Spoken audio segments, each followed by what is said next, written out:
ఈ సైడ్ నేను, ఆ సైడ్ ఎవరు? చౌండి ఏది మే ఏడుస్తుందా? అచ్చగమనుడా నిన్ను కాదులే, మనం ఎదుటోళ్ళు నడిపించాలి కానీ మనం ఏడవకూడదు తల్లి. అది ఏం జరిగిందో చెప్పు. నీ మనవరాలు మన ఇంట్లో డ్రైవర్ని గాని ప్రేమించింది. నీ అల్లుడు కూడా దాన్ని సపోర్ట్ చేసి జీవితంలో మొట్టమొదటిసారిగా నోరెత్తాడు. పిడికిలితో బిసిగేస్తా ఆ డ్రైవర్ గాన్ని. నువ్వు ధైర్యంగా ఉండమ్మా. నువ్వు ఆ సైడ్ ఫోన్ పెట్టాయి, ఈ సైడ్ నేను కారెక్కదండా.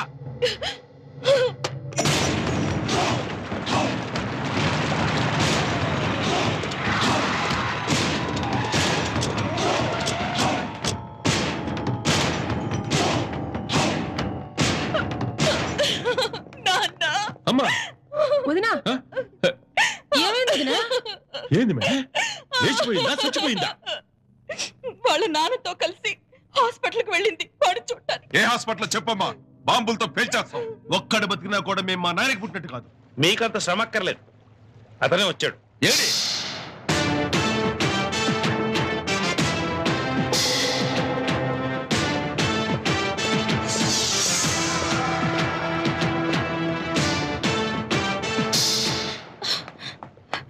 వాడి కోసం హాస్పిటల్కి వెళ్ళింది కాక ఇంటికి కూడా తీసుకొస్తావా? రావే మమ్మీ, దీన్ని తీసుకెళ్లి రూమ్ లో పడేయండి. ఏం చూస్తారు, తీసుకెళ్ళండి.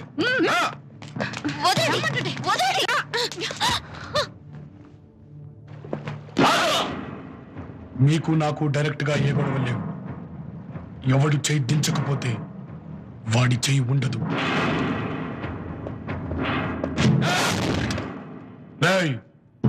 ఆ మనిషికి పుట్టిన మీ 5గురు నా చేతికున్న 5 వేళ్లతో సమానం.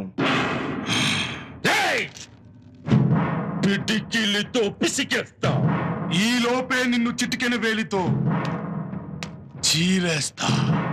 ఊటీ బిళ్ళ ఆట ఆడుకునే వయసులో ఉన్న బొడ్డోడు వీడితో మనకేంటైనా ఫింగర్ మీద బొంగరాలు తిప్పేవాడా కనిపిస్తున్నానా? చిన్న వయసులోనే చిటికెన వేలి మీద కొండనెత్తిన శ్రీకృష్ణుడి అంశలో పుట్టిన వాణ్ణి, తాతకు తగ్గ మనవణ్ణి. ఏందిరా పైసల కోసం వచ్చినావా ఇంట్లోకి? మా పిల్ల అందం చూసి కన్నేయడానికి వచ్చావా, లేక ఈ అంతస్తు చూసి బలపడడానికి వచ్చావా? చేసిన అందరికి చంపలేసుకుని మా చెల్లి కాళ్ళు పట్టుకో, లేకపోతే నీ లైఫ్ కే చెల్లు చీటీ రాసేస్తా. వచ్చింది చెల్లు చీటీ రాయించుకోటానికి కాదు, శుభలగ్న పత్రిక రాయించటానికి. రాసేది లగ్న పత్రిక కాదు, నీ చావు పత్రిక. చావా? ఎలా ఉంటుందది? నీ కళ్ళల్లో కనిపిస్తున్న బెరుకులా ఉంటుందా, వీడి కంఠంలో వినిపిస్తున్న వణుకులా ఉంటుందా? సాగు చూడాలన్నదే నీ ఆఖరి మాట అయితే నీ ప్రాణం తీయడానికి ఈ సైడ్ నేనుండా. నిన్ను కాపాడడానికి నీ సైడ్ ఎవడుండడా? నేను.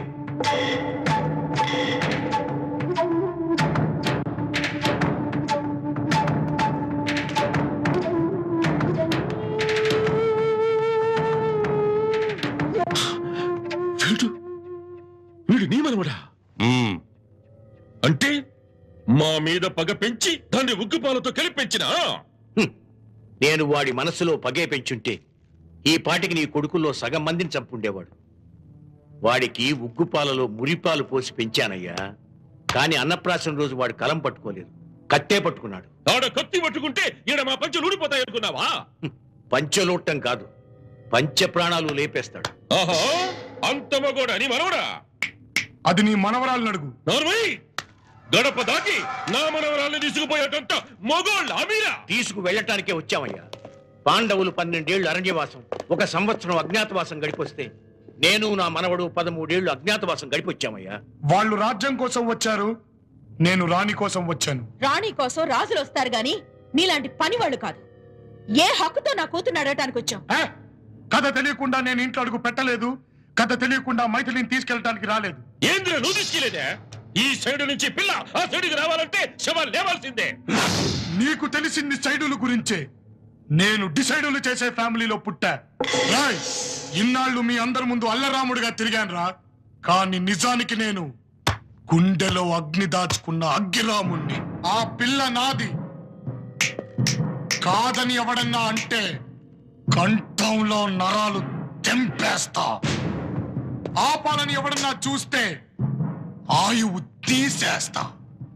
12వ తారీఖు ఏకాదశి సోమవారం వచ్చి తాళి కడతా. పోలీసుల్ని పిలిపించుకున్నా సరే, మిలిటరీని రప్పించుకున్నా సరే, తోడ కొట్టిన తరువాత వడగాలిలా వస్తా. పద తాత.